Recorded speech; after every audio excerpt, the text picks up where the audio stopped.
is Hard Parking, brought to you by Right Honda and Right Toyota out of Scottsdale, Arizona. I'm your host, Jhae Pfenning.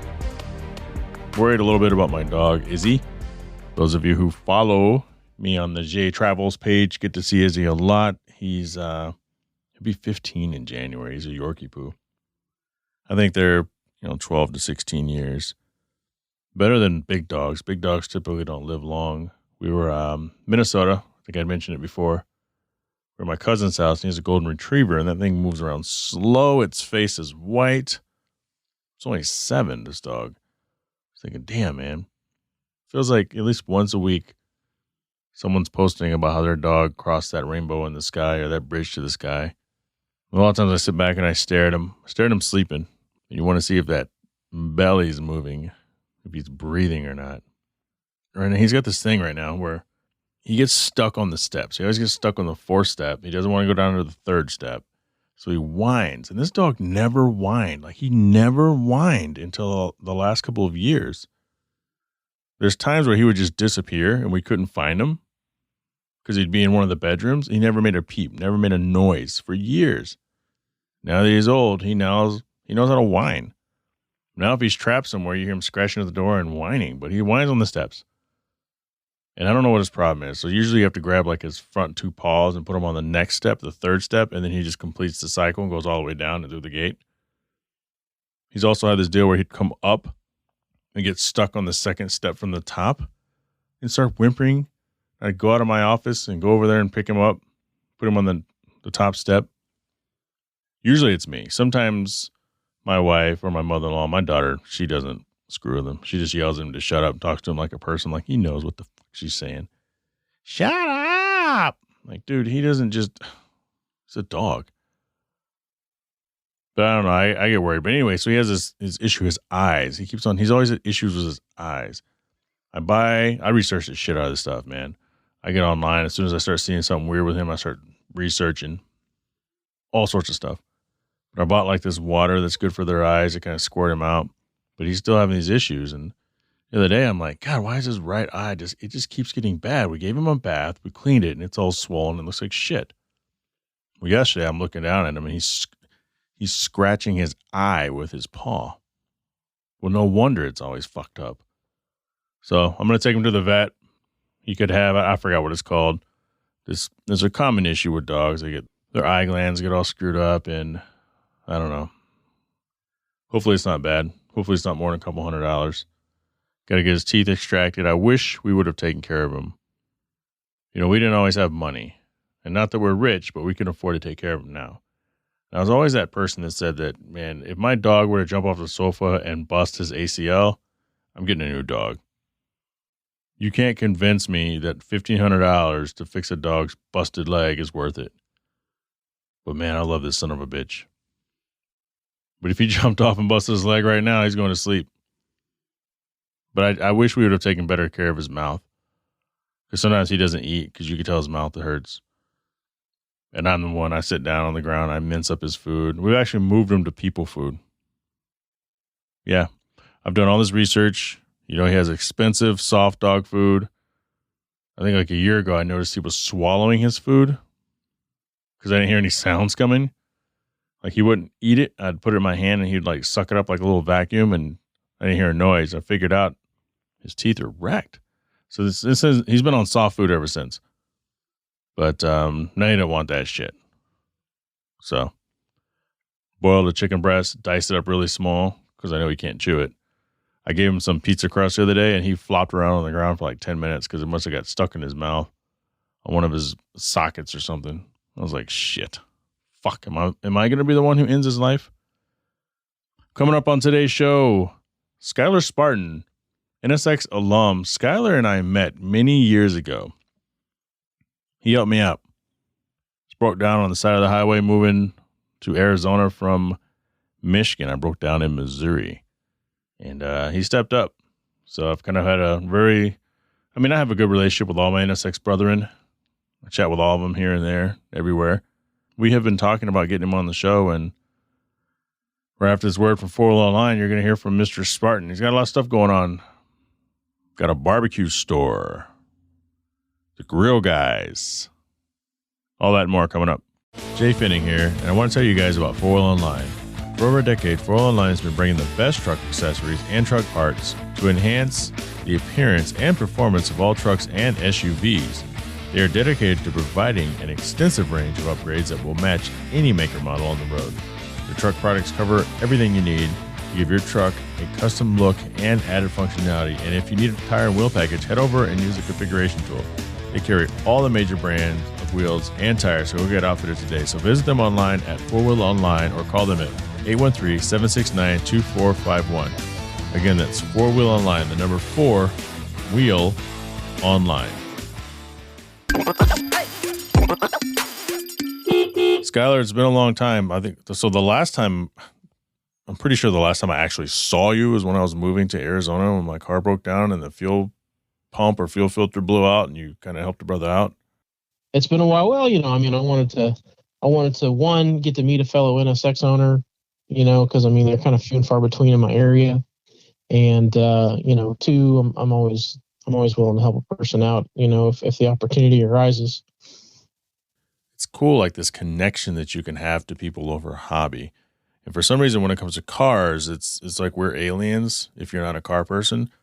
But every interest group, every hobby has it. It's like, oh, well, where'd you guys hang out? Or where'd you guys meet? We're your lifelong friends. Oh, yeah, we used to, play company softball together 15 years ago, and we hit it off, or just something crazy like that. Yeah, so for me, I made a lot of connections through Honda Tech. I don't know if you were ever on that forum. Honda Tech, absolutely. Honda Acura and then Honda Tech. Yeah, way back in the day. And, then through S2KI and whatnot. So, yeah, it's crazy. You get to know people without ever really meeting them. Kind of their personality. And honestly, that personality, like the real person, kind of shines through on those forums. And, so you get to know these people, and of course now it's through Facebook.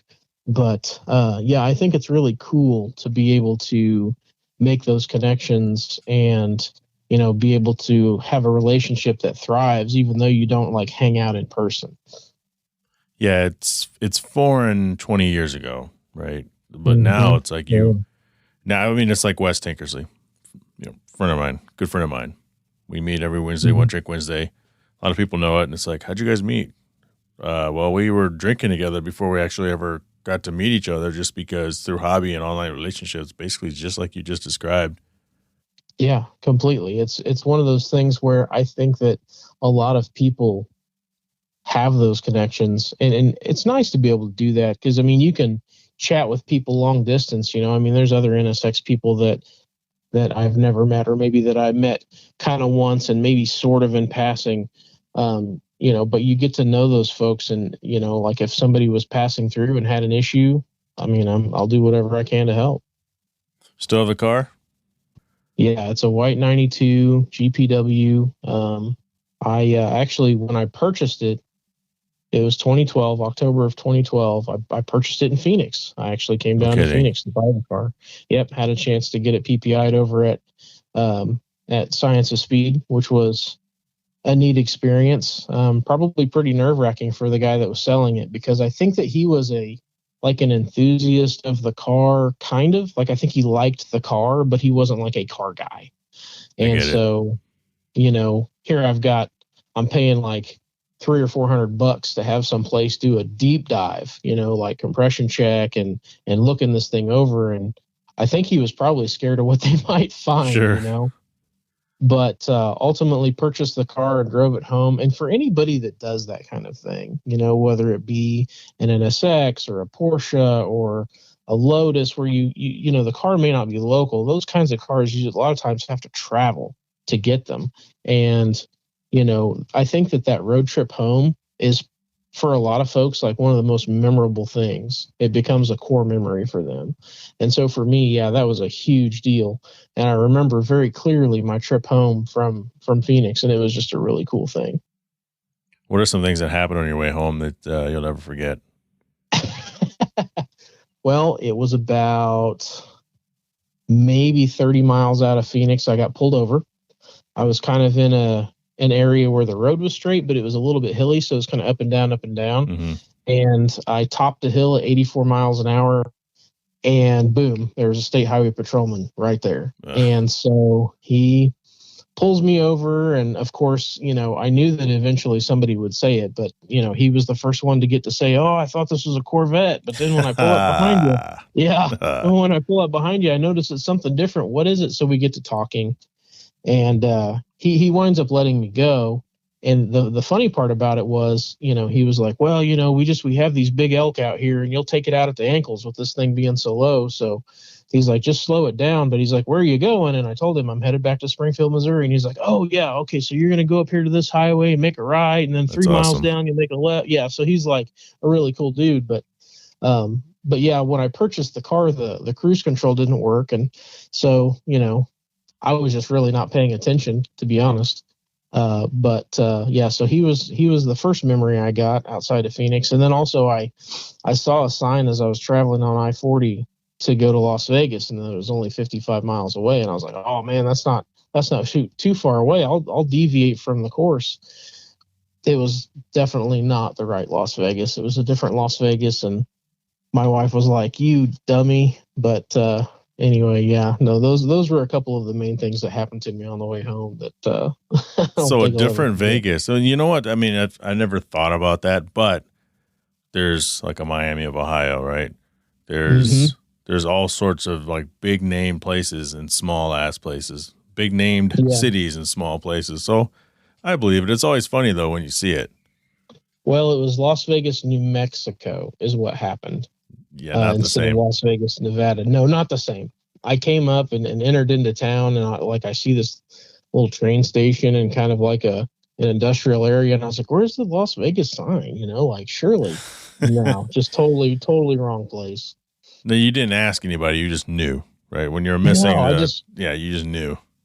Yeah, no. At first, I saw the sign and I was like, "Sweet, let's do it." And then I get there and I was like, "Oh no!" You just had a 40th birthday, like didn't you? 3 hours. What's that? You just had a 40th birthday, didn't you?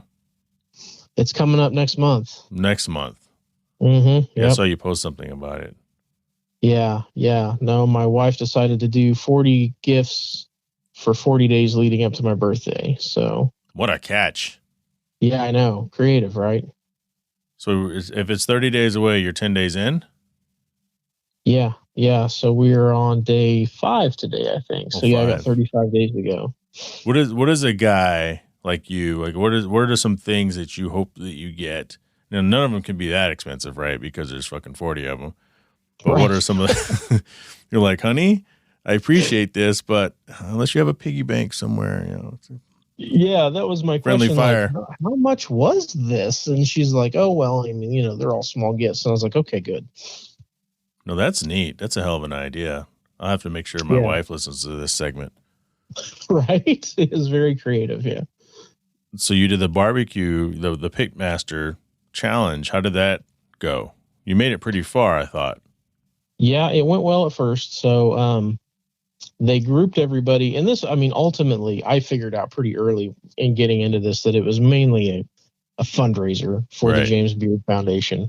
And, I know that you had kind of, put some votes my way, which I really appreciated. You got it. And I'm sure the James Beard Foundation appreciates it as well. But, yeah, it was one of those things where I was like, let's see if we can do this, because I had no idea how many people were going to enter, but they grouped everybody into these different groups, and essentially you had to win votes to make it to the next round. So I made it to the quarterfinals and wound up placing 6th in the quarterfinals. So I got kicked out because you had to place first in order to get on. And ultimately, I think that ended at the end of June. But the ultimate prize was like an $18,000 smoker trailer. You got to go to the American Royal, which is like the Kentucky Derby of barbecue. You got a 2-page spread and a cover on like this prestigious barbecue magazine. And so, it would have been a really cool thing. Plus, they give you some cash, I think like $5,000. So I thought, this is one of those things that we could use to further our business if we are able to, make it along in this competition to win. But if nothing else, it helps a good foundation who more or less helps provide scholarships for, people coming up in the culinary world, and does some other things as well to sort of help promote things in the culinary world. So, it's one of those things that I was happy to be a part of, and, ultimately did not win, but happy for the person that did. So how long have you been doing that? And is that your sanity? Like, how does that tie into your everyday life? The barbecue thing? Yeah. So, I mean, I'm actually an automotive technician by trade, Right. I had been in automotive for over 20 years. I kind of got tired of it. And me and my best friend have kind of always been like barbecue hobbyists, I guess you might say, from like the early 2000s. And so, yeah, we would hang out on the weekends, cook something, always kind of trying to come up with improvements either on what we've already done or new ideas for other things. And so, it's just one of those things that was sort of a sideline hobby for me, aside from cars. And so, yeah, we actually had an opportunity. I had some money sort of stashed and wanted to invest it.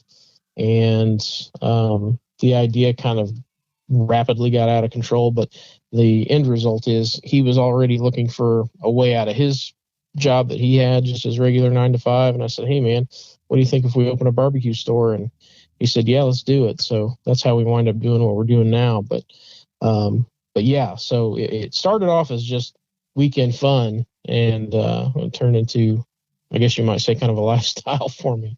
So do you guys have a brick and mortar or a food truck or anything now? Yes, we actually have a brick and mortar store where we sell barbecue grills, accessories, seasonings, sauces, fuels, all that stuff. There's no like little 3-table diner in there? No, not right now. We have considered the idea because, I mean, we're still within our first year. Our first year is actually going to be around my birthday. But okay. Yeah, so we are thinking that we might open a food truck or something like that. But right now we're just trying to get our footing with the brick and mortar first, and then move on to pursue more streams of income. Now, what did you guys watch getting hyped for this? Because my wife and I, we watch Food Network, we watch the Cooking Channel, we watch Bravo, we watch all that shit. Mm-hmm. Do you?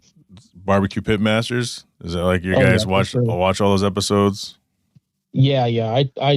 I try to intake as much of that as I can, because there are a lot of big names that come from those things.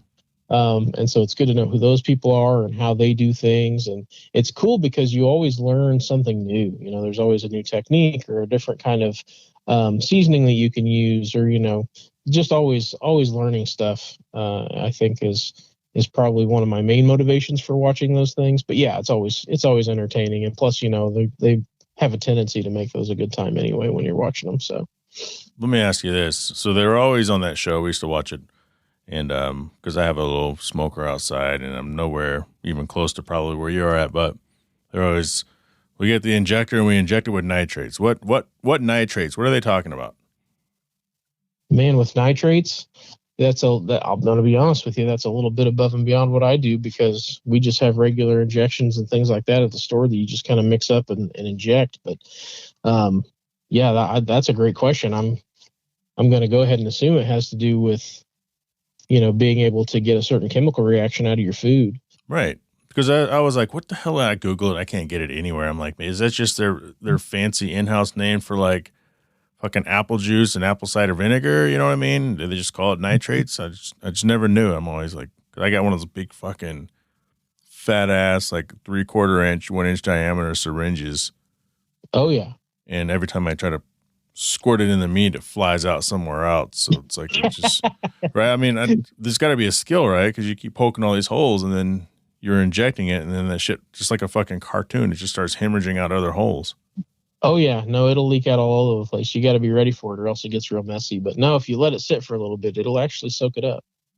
Oh, maybe that's the thing. You like inject it and just let it rest. Right. Yep. Let it be for about 30 minutes. Because I fucking hit that shit up and it's going on the smoker. Yeah. Like immediately. Right. It's just like dripping everywhere. I had no idea what that shit was, and I actually feel good that you had no idea either. No, it's the nitrate thing is new to me. I'm sure I could probably research it, but it's probably simpler than I think it is too. But yeah, like I said, I'm constantly learning about this stuff. I have people that come into my store, older gentlemen, who they're like, "Have you tried this? Have you tried that?" And I'm like, "No, tell me about it." And they'll give me these awesome ideas, and like frigging, I may have even just had food, and they'll make me hungry. Sure. All the stuff that they're telling me. Now, is your store called The Grill Guys? The Grill Guys, yeah. Where is this thing located at? And So is it online or just you just have to be rolling through town? So we have a website. It's grillguys417.com. But it's a brick and mortar location in Republic, Missouri, which is about 15 miles from Springfield, Missouri, which is where I live. My business partner lives in Republic, but it's a growing community. It's actually probably the fastest growing community in Southwest Missouri right now. And so we kind of feel like we got lucky in that we found a spot. It's actually a friend of mine that owns the building, and he said, "Hey, I've got somebody that's going to be going out. Would you be interested in doing something with it?" So we feel like it was kind of the right place at the right time. And the way that they're trying to grow Republic right now, we feel fortunate that we're there because we get to grow with the community, and hopefully that will help our business just boom. Nice. Tell me about Trueform. So Trueform started with just a group of friends that would hang out, and we would find a new person here and there to sort of like add to our little group.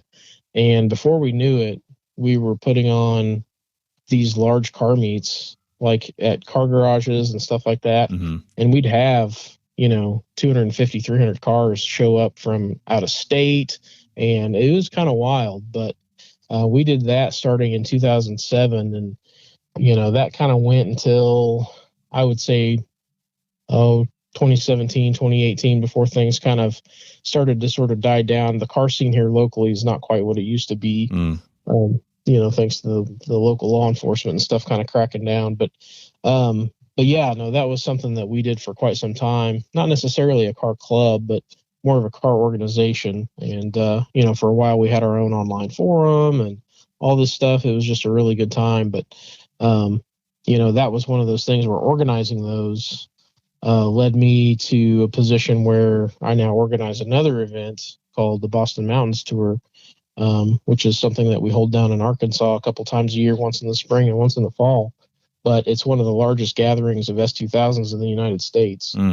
Okay. So over the course of time, I went from, having Civics, Integras, all that kind of stuff, into my dream car. I never thought I'd be able to afford an S2000 before I bought one, but finally it became attainable. And so I joined S2KI, and, we had somebody way back when, I think it was 2009, 2010, where I started getting involved with this event, and more recently have kind of taken over the organization of it and planning. So that's something that I do now to help, bring people together. That's kind of, I guess you might say, something I've always sort of been into is, getting car people together and enjoying. This is actually a driving event where we go enjoy the back roads in Arkansas because they've got a lot of really pretty roads down there. A little disappointed that this isn't the compression therapy hosiery from Trueform.com. You guys aren't making leggings and stuff, luxurious stockings. No. Yeah, that came along sometime along the way, and we were like, what is this stuff? Because it's the exact same spelling. Yeah, it's funny. I typed that in. I go, wait a minute. I know you guys weren't slinging. I mean, if you were, you may have sold it and made a lot of money. No. If you go to trueformonline.com, it actually takes you to a WordPress blog that's no longer active. But that was kind of give you a little bit of visual as to, what our meets look like and what we used to do. Speaking of no longer active, what are your thoughts on what's happened? NSX Prime went away. What didn't really ever go away? Supposedly they redid it and it's back, although it looks exactly the same. Mm-hmm. And then everything moving from essentially that, like you grew up just like I did. You grew up at HondaAcura.net and HondaTech.com. Mm-hmm. And now everything's on Facebook. If you want to find anything, you have to go to the Facebook groups. Unless you want to find something useful, then you have to go back to the forums. Exactly. I hate it. I hate it. Forums are such a fantastic archive of information and a, just a huge resource. And I really wish that people would make at least a little bit of effort to try to keep those things alive. And I understand Facebook is fast, it's convenient, you can more quickly load photos on it and things like that. But I mean to tell you, if you try to search for something that happened last week, Right. you're hard pressed to find it, Mm-hmm. let alone years ago. And especially with like NSX Prime, for instance, there's so much, just a wealth of information on there that it would be a travesty to lose that. Well, there's always that person who says, use the search feature. It's like, you can't find anything on Facebook. No, it's impossible. Well, not impossible, but It's very difficult. They don't make it easy.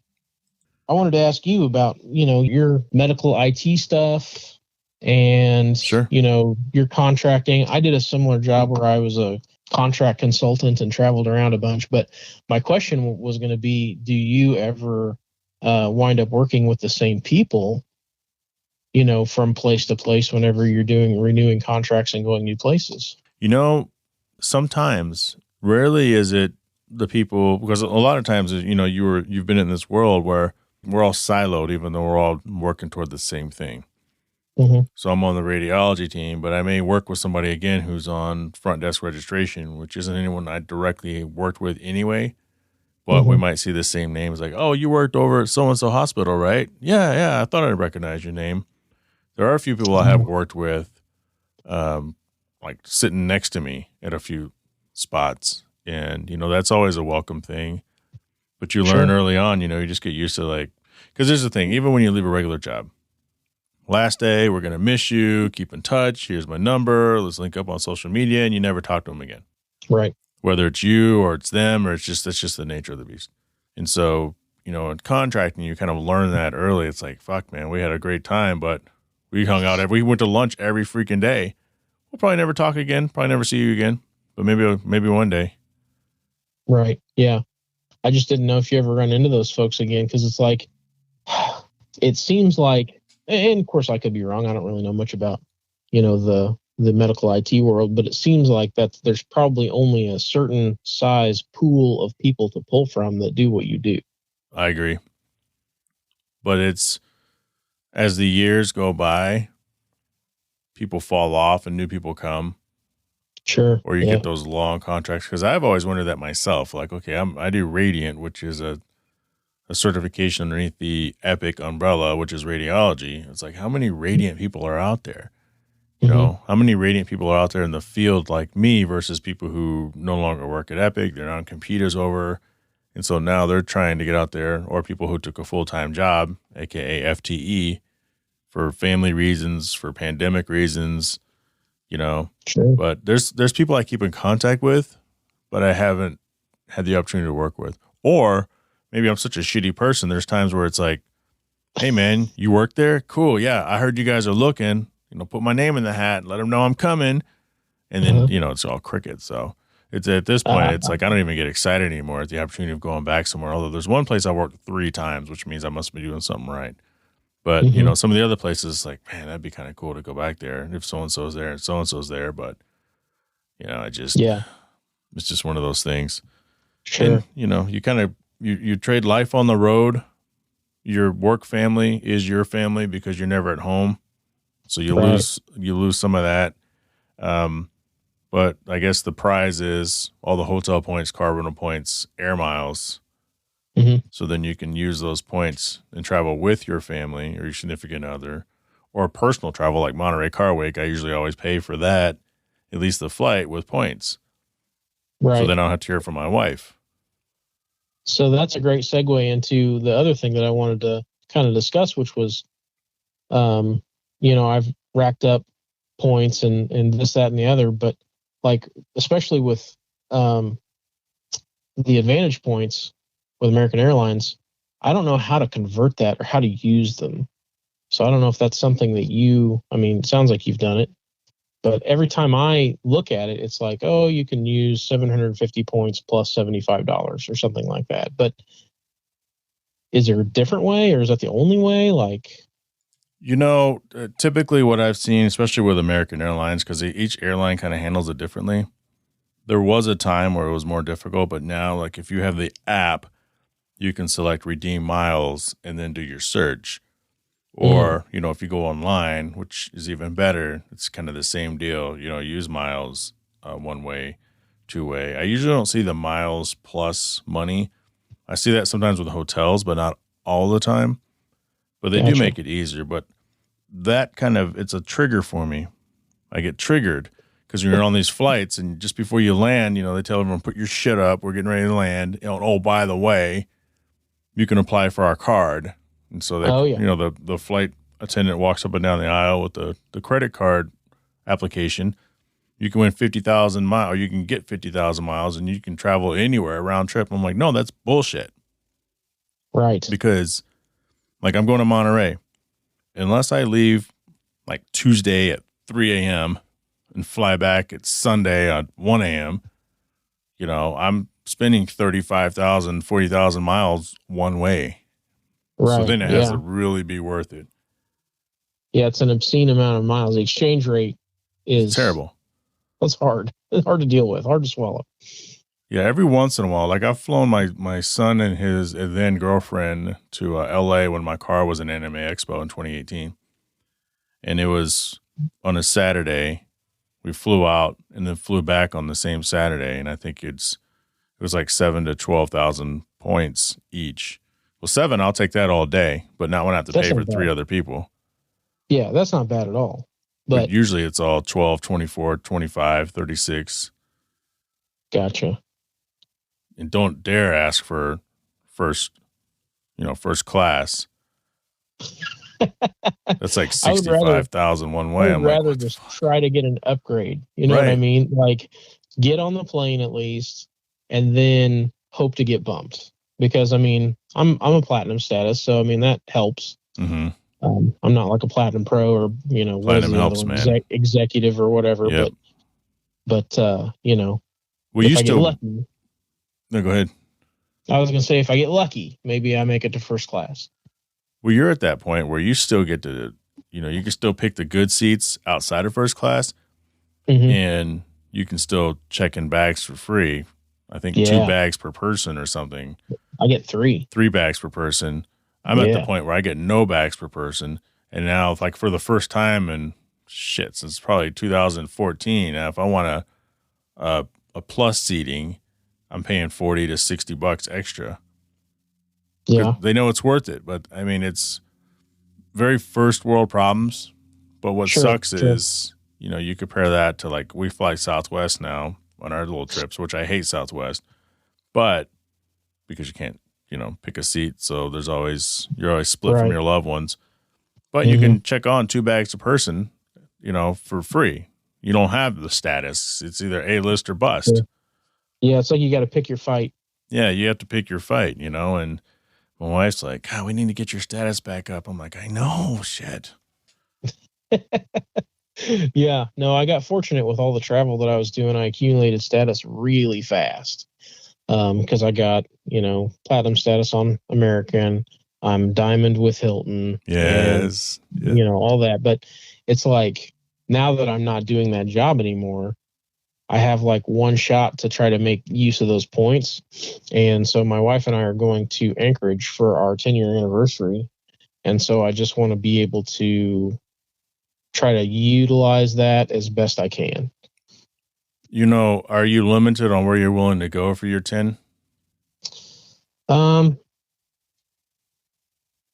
Kind of. I don't know. She's kind of set on doing this. But see, we don't travel a whole lot. Like, if I'm traveling, I'm usually in a car. But because of the work that I was doing, they had me on a plane all the time. So, I'm just trying to make the most of, what I accumulated during that period of my life. Because I won't be able to accumulate that again. Not the way that I did.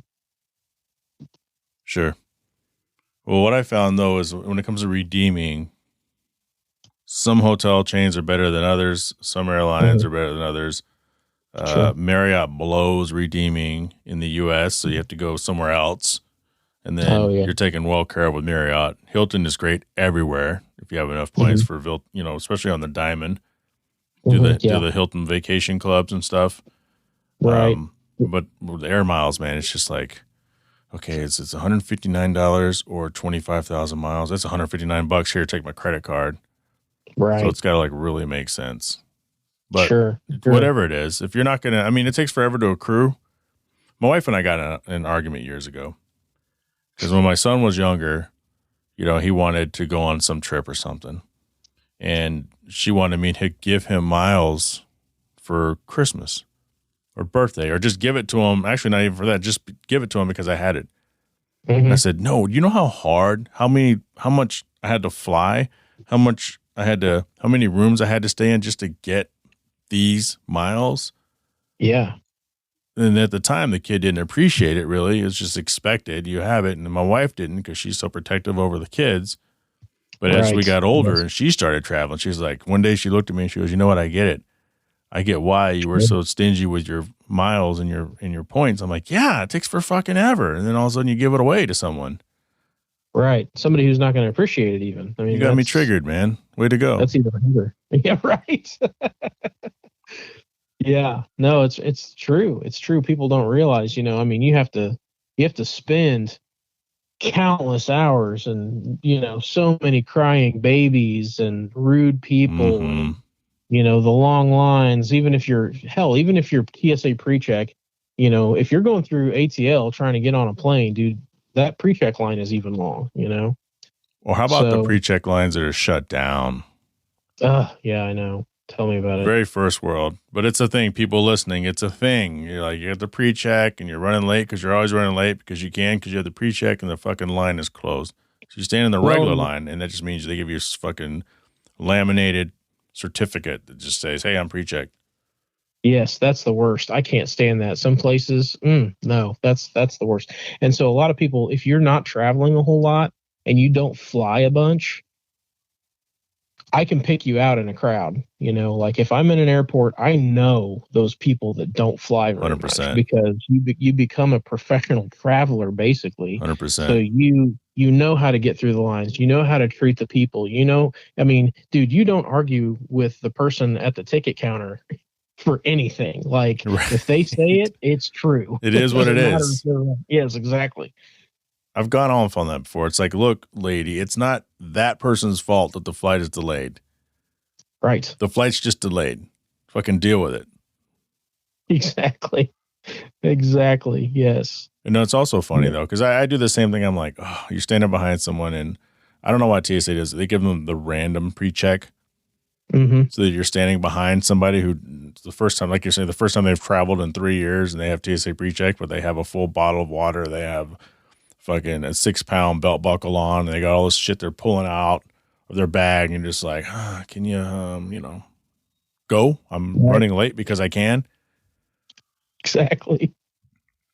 Yep. It's because normally you know how the program works. It's like, look, I show up at this time, I do this, as long as everything goes to plan the way that normally would, I'm going to be fine. But you, with your giant cart full of luggage and all of this extra crap that you don't really need, most likely.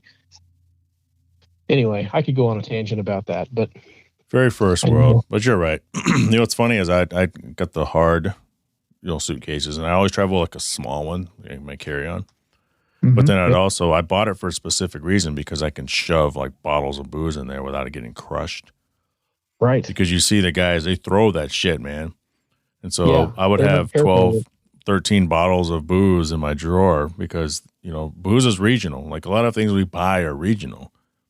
Yeah. Where they stock the shelves. I can't get it at home. It's not expensive. I just can't fucking find it around here.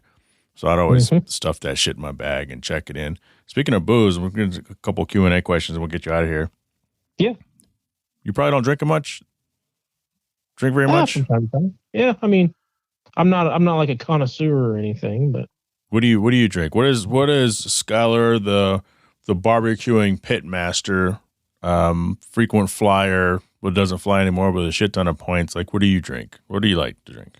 I actually was given some Blue Note recently that I like pretty well. What is that? So it's just a bourbon. It's kind of a small batch thing that Okay. I was given to enjoy, and it's been good. I've liked it. Smoother, a lot smoother than some of your cheap, whiskey or bourbon. Yeah. No, that's good. That's good. You have to have a little something. And now, do you ever mix it in with your rub, or not rub, but like wet rub or barbecue sauce or anything? You ever cook with it? Not that, but Well, not that specific one, sure.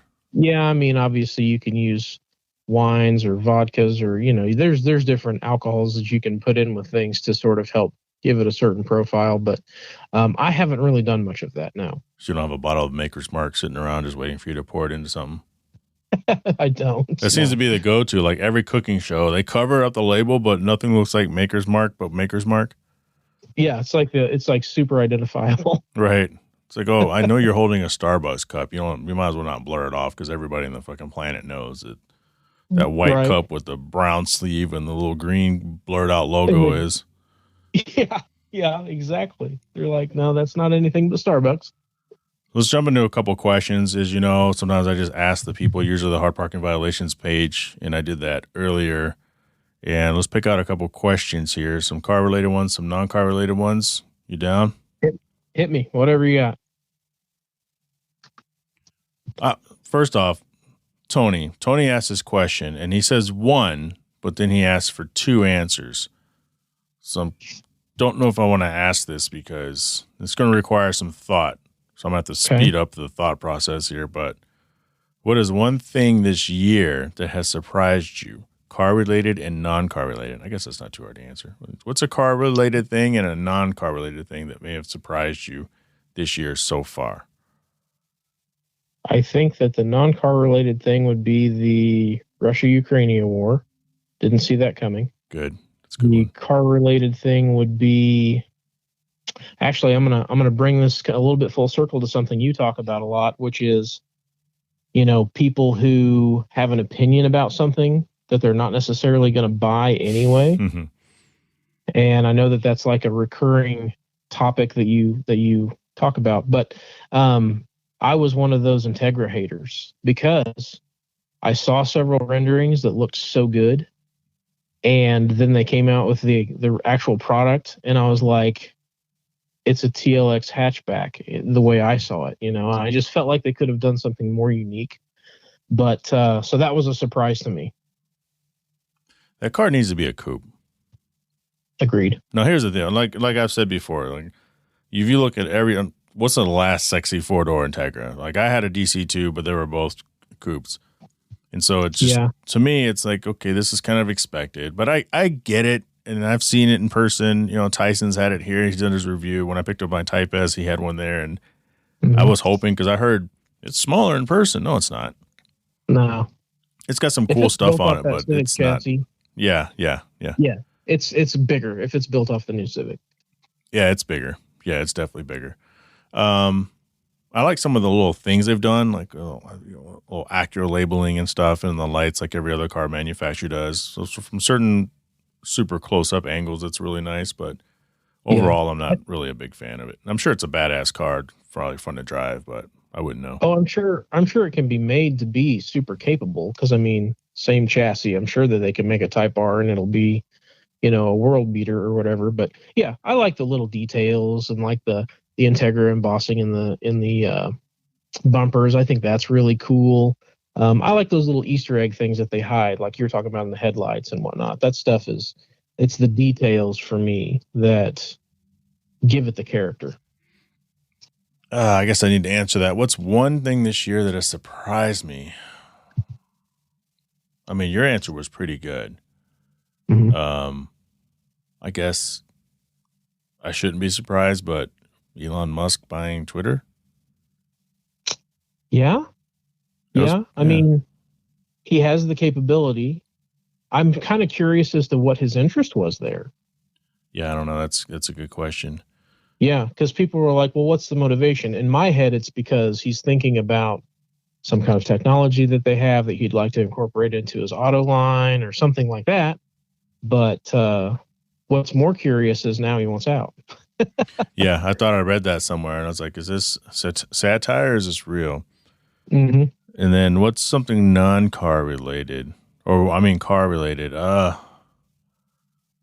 think everyone's praise over the Civic Type R, because some people hated it first, but now everywhere I look, there's renderings of it all done up. And, Honda Pro Jason's all excited because apparently he's getting one, or the first one, or whatever it is. And yeah, I'm surprised. I'm surprised that it's so well received, because it does have a funny nose. And I do like that. The current platform Civic, I think they're kind of nice looking. They're nicer to drive than ever before. Yep. But I think the car looks good. I thought it looked better underneath its red camo. It just looked fatter, like a WRX or something, right? Like for an old Gran Turismo, right. But it's not as fat as it looked.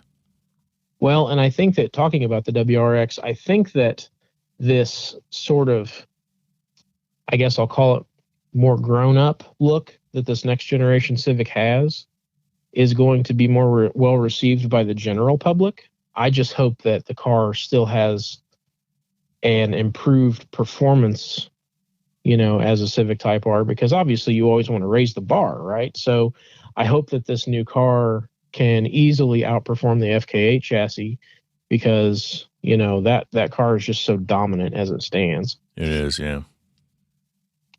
Got a couple of fun ones here. So here's the thing. So I asked people. I said they don't necessarily have to be specific for me on the Q&A. They can be something I could ask any future guests as well. They already know it doesn't have to be car related. This is the second person who says, here's your car related, here's your non-car related. Let's get into it. Yeah. This is from Byron, supporter of the show. A car question. You're never allowed to own another NSX or any Aston Martin. I haven't even owned an Aston Martin, Byron Jones. Yeah, Byron. I like them, but I haven't ever owned one. So I'm not allowed to own an NSX or any Aston Martin, assuming you even wanted one or not. If you didn't, that's a bonus question for you. But what are you buying if you can't have an NSX or an Aston Martin? No, money's no object? We'll assume money's no object, but think practicality at least a little bit. A low practicality. Okay, so I think that an S2000 is way more practical than a lot of people give it credit for. So I'm going to say, based on that, McLaren P1 is my go-to. I was going to say, you can't say S2000 because it's you. A P1 McLaren, that's nice. Probably. I'm not going to go as far-fetched as you with money, no object, although that's the assumption here. Money, no object, sure, why not? The McLaren F1. I mean, come on. Oh, yeah, the F1's badass. Yeah, that McLaren 50 is nice. Money, I'd be in a McLaren. Yeah. I like McLarens. There's a lot of nice McLarens out there. And then the non-car question is, who makes the best cheese, in your opinion? And this is... I like what I like, and I don't like what I don't like, but I don't know who makes what I like or what I don't like. Yeah, that's a really specific question. So I'm going to go, you talked about like your alcohol being local. I'm going to go local with this, because there's a place about an hour from where I live called the Osceola Cheese Factory, and they have like this crazy assortment of different cheeses you can get. So I'm going to say Osceola Cheese Factory. Okay, I'm going to cop out and say Wisconsin. Okay. Well, I mean, you've been there, so that's easy to do. Wisconsin makes the best cheese. And then a good philosophical one comes from Jen Mack. Okay. What is one thing you want to let go of this year? Oof. Yeah. I read that earlier and I was like, fuck. You go first and I'll think about it for a second. What kind of hard fuck question is that? We're going to be thinking for a while, but I'll edit it out. So, what do I want to let go of? I got an answer. Go ahead. Go for it. Go for it. 10 pounds. 10 pounds is it, dude? I know it's been a while since you've seen me, but I weigh 320 and I can swing 10 pounds in a day. So, well, that's 10 you. Pounds that may be a much bigger achievement for you. I would have to say more like 30 pounds to be like on level with your 10 pounds. But for me, I think I want to I've been trying to let go of negativity. It's so easy to bitch about stuff. You know what I mean? No, are you negative or pragmatic? There's a thin line, I think. My wife says I'm negative. We got into it last weekend. You're negative about everything. I said, no, I'm not. I mean, I can have an opinion, can I? Well, yeah, you definitely can have an opinion. And here's the thing about being pragmatic is, usually that comes from a place of thoughtfulness and decisiveness and knowing what you want. So when I say negativity, I primarily mean it's like I'll catch myself. Well, a good one's road rage, for instance. You are going behind a slow car and you're bitching because they're not going fast enough.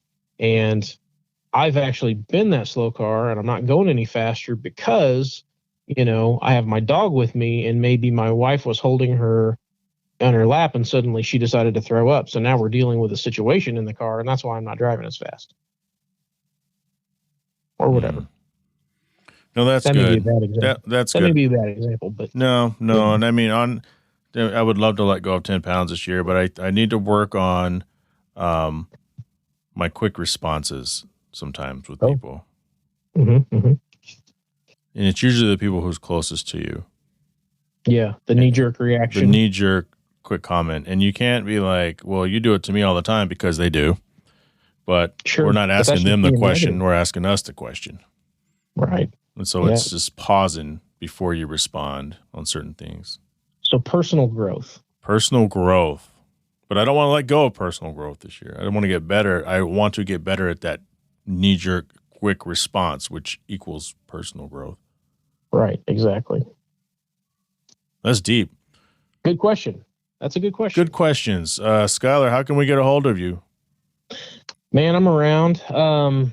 You can get a hold of me either on I don't even know. I think it's the same on Facebook. But anyway, it's at Intense One on Instagram, which is NTENSEONE.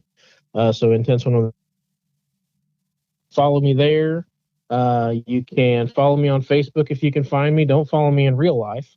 But otherwise, grillguys417.com. If you guys have any interest in getting any sort of barbecue supplies from us. You said 417? Yeah, Grill Guys 417. Oh, Grill Guys 417 all ran together. Yeah. Not just 417.com. Yeah. That's the same for both Facebook and Instagram on our professional side for the barbecue store. And that takes you to the Grill Guys shoplightspeed.com. Yes. Oh yeah, Missouri, yeah.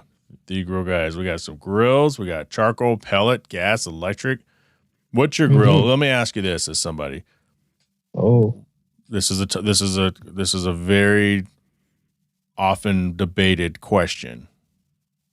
What's your choice? Gas, pellet, or charcoal? Which one of those four? Like, list them in order. Okay, I'll list them in order. So I'm a charcoal guy first. After that, I'm a pellet guy, and then a gas guy. That would be and then electric last. Yeah, electric last. What's electric? Electric's not a grill. It's an oven. It's an oven. Yeah, that's true. Even though you can take, wood and soak it and wrap it up in foil. I used to have that. Like, we always had like a gas grill. I found charcoal very difficult to control, but that's because I'm the same person like everybody. You buy those Kingsford briquettes and you waste half a gallon of lighter fluid getting it going instead of the nice, charcoal that comes in the red bag. Yeah. So I have this hate relationship. Not even love. Notice I left that out. I have a hate relationship with any bag, especially when they sell you that shit and they're like, hey, it has the wood in it. Yeah, that's even harder to get going.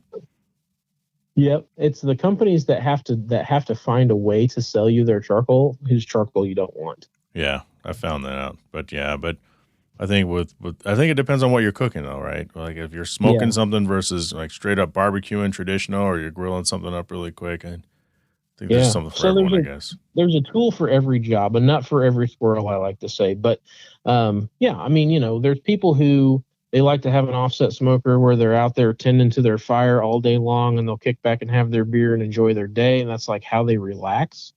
And then there's people who want to be able to set it and forget it. And so just to throw a couple stats at you, 75% of Americans have a barbecue grill, and 63% of those are gas. Mm-hmm. And so pellet grills are the biggest growing segment in barbecue because I think a lot of people, well, first off, most Americans replace that grill every 1 to 3 years. So I think that a lot of gas people have heard these stories about how they can get better taste off of a pellet grill. And so I think that's the reason why pellet grills are blowing up right now, because all these people are replacing their grill, and, they're getting a pellet grill to replace their gas grill. But yeah, if you want quick and fast, gas is the way to go. If you want to be able to set it and forget it, we call it the easy bake oven pellet grill all day. And I have a pellet grill and a charcoal grill. So, I'm making fun of myself here too. But yeah, I mean, it's just, there's just a tool for every different job, Sure. Yeah. Skyler, thanks for joining Hard Parking. We'll have to do it again sometime. Thank you for supporting the show. Some kid is going to get it. Fun. Yeah. Yeah. It was a good time, man. You can come on whenever you want. Just have to let me know. Cool. Yeah, absolutely. We'll do it again. All right, Sky. Appreciate you. Have a good one. I'll tell you what, man, that conversation got me hungry. I haven't been able to grill. I haven't been able to use the smoker. Actually, I suck at grilling, to be honest. And smoking is kind of easy, but I say that the skill set in smoking comes with the preparation and knowing when to check on the meat, knowing when to pull the meat, knowing how long to let the meat rest. Like, smoking meats is all about timing. You can go to the best barbecue joint on the planet, and if you go at the wrong time, the food is not going to be that good. Go have barbecue at 9 o'clock at night. Go have barbecue at 2 in the afternoon. It's not going to be as good as if it's 11:30, 12, or if you're eating at 7 o'clock p.m. for dinner time. It's all about timing. But I haven't been able to use my Traeger pellet grill because we haven't had, we've had a lot of construction in the house. And we have this new like cafe window outside, and it's really cool. Like I was on board with it. I think it's not necessary. But I always say yes to these projects after I argue because, number one, it doesn't matter what I say. My wife pretty much gets what she wants. But number two, one day I'm going to pull that card, that equity, that yes equity. And getting the NSX kind of paid off. That's part of that yes equity. Although I had to convince her that it's a good idea. And it is. But there's just times where I'm like, hey, I want to get this. Why? We don't need it. Well, we don't need the door on the side of the house. We don't need a cafe window. Because what happens is we don't need a very expensive wood table, which I haven't even talked about, that we got. And we're taking people to court, small claims court, because it was not what they promised it would be. They don't stand behind their work. And this has been this ugly battle we've been having for about 6 months. Finally, the last straw, we had a professional come over and look at the table, and he goes, yeah, I was here to fix a couple of these little dents, these dings from delivery, but it's not worth it. This table should have never been delivered to you guys the way it is. I go, well, how much would it cost to repair if we just had to pay for it ourselves? He goes, we'd have to take it back to the shop. It'd be a couple grand. Shit. We paid over $9,000 for a custom table. For it to have a $2,000 repair because it wasn't delivered correctly. Well, we didn't need that table because what happens is you get a new table, then you got to get new chairs. And we did need a table. We do need chairs. Because we bought that table and we've had that chairs for like 16 years at least. It was time to get new ones. But what we learned when we got our kitchen redone is you can't just buy new whatever chairs. They may look good, but they got to be good because around the island in the kitchen, we bought these benches for like, I don't know, at the home store, like $100 a piece, like $110 a piece. Got like 8 of them. They're all pieces of shit. They squeak, don't work, go up, go down. The piston's blown, mark up our floors. So anyway, we had to buy new dining chairs. But, the table seats like 10 people. So we bought 10 chairs at $350 a piece. And then because we got the cafe window in the kitchen, the one that I started this whole thing about smoking meat. Well, here's why I can't smoke meat, because my smoker plugged in right there where that window is. So now we had to move the smoker to the side. It's not really plugged into anything because there's nowhere for it to go. We have new outlets put in, but I don't have a platform to put it on because we're supposed to build an outdoor kitchen. So the gift keeps on giving, right? The money keeps on pouring. Anyway, so we have this cafe style window. You open it up and it's just like you're serving somebody outside. So we got to get chairs for outside and chairs for inside and replace the stools. All of them. So they're done. They're going to be here any day. I think I don't know how much you paid for them. $250 a pop. As long as they last, it's worth it. But it's a lot of money. Anyway, so I can't use my smoker right now. But I need to. Actually, I think I have to smoke meat this week. Smoke chicken. I'm going to do it. Plug it in. Get it done.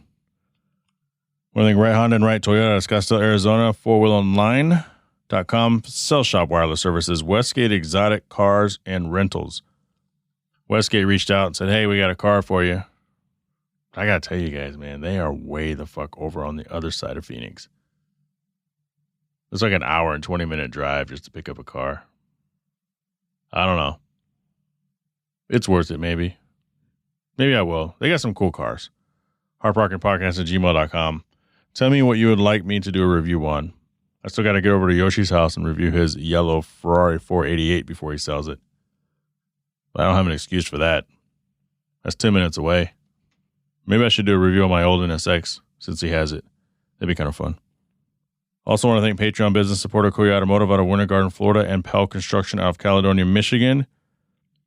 If you're in a position to help the podcast upgrade, join the Patreon for as little as $3 a month to get access to bonus audio as well as show swag. Speaking of bonus, so on Instagram, I am now eligible for subscribers. And you go through, and I already have monetization on Instagram through my reels. Not a lot of money, but I don't know. I've got like $100 a month for the last few months. But it feels weird. It feels weird. It's funny because I have a Patreon and I have supporters, but it's easy for me to quantify that, right? For this podcast.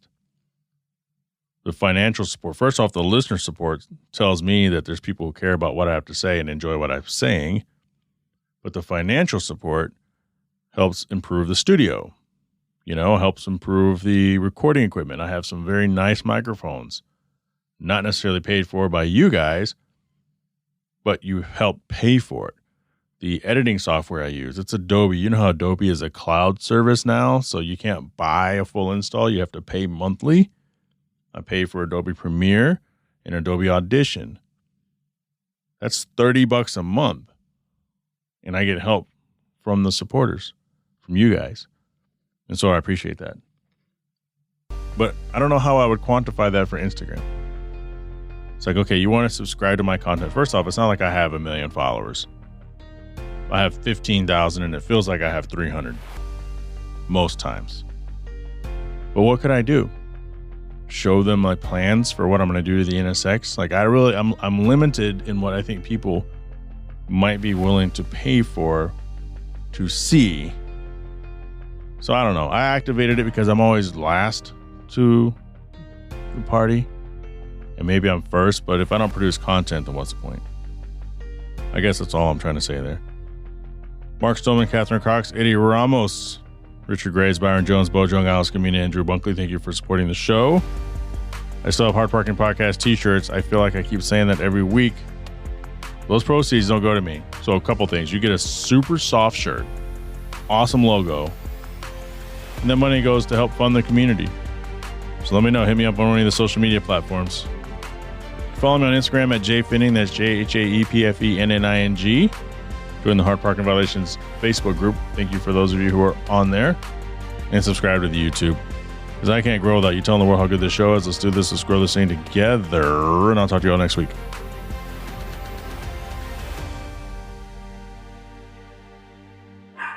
Shut up!